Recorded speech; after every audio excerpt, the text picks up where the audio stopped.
ఆలోచించే విధానంలో లోక్సత్తా పార్టీలో కోస్తాంలో ఎక్కువగా ఉంటారు. మిగతా ప్రాంతాలను తక్కువ చేయట్లేదు, కానీ వాళ్ళని ఎక్కువగా ఆలోచించడానికి వాళ్ళు చేసే పనులు కూడా మీకు అవకాశం ఉంటుందని అనిపించలేదు. నేను ఎక్కువగా కోస్తాను ప్రశ్నిస్తుంది బుద్ధిమండలు లేకపోతే, ఆళ్ళకి సంఖ్యలు లేకపోతే అవకాశాలు వస్తే అద్భుతంగా ఇది అవకాశం అనేది కోస్తాం.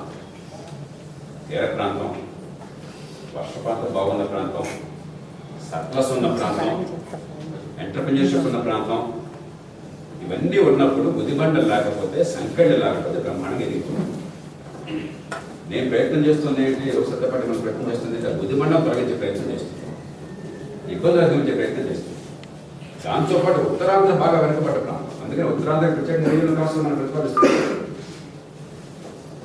గతంలో తెలంగాణకు ఉన్నట్టు పోలవరం ప్రాజెక్టు అవరోధాన్ని తొలగించే ప్రయత్నం చేస్తున్నాం. చేసినట్టయితే మనకి ఇక పైనుంచి నీళ్ళు వచ్చాడు లేదని చెప్పి మీకు ఆందోళన అక్కర్లేదు. ఒక్కసారి మీకు పోలవరం ప్రాజెక్టు పూర్తి అయిపోయినట్టు నాగార్జున సాగర్ నుంచి చొక్క నీటి కింద కాకపోయినా కూడా ఈ పోలవరంతోనూ పులిచింతతోనూ మీకు అయిపోతున్నాయి. గోదావరి డెల్టాకి స్థిరీకరణ జరుగుతుంది, కొంత అదనంగా విద్యుత్తు వస్తుంది, ఇంకెవరు ఆపలేదు. ఇంకో పోర్టు మేజర్ పోర్టు కూడా వచ్చినట్టయితే ఆ 3 జిల్లాలకు కూడా మీకు ఎకనామిక్ స్టిమ్యులస్ వచ్చేస్తుంది. కాబట్టి మనం వచ్చే కోస్తాంధ్ర అన్న మాట నేను ప్రసారం అంటాను. చెప్పాలి సార్, ఒకసారి చెప్పాలి సార్, భరోసా ఏమంటారు.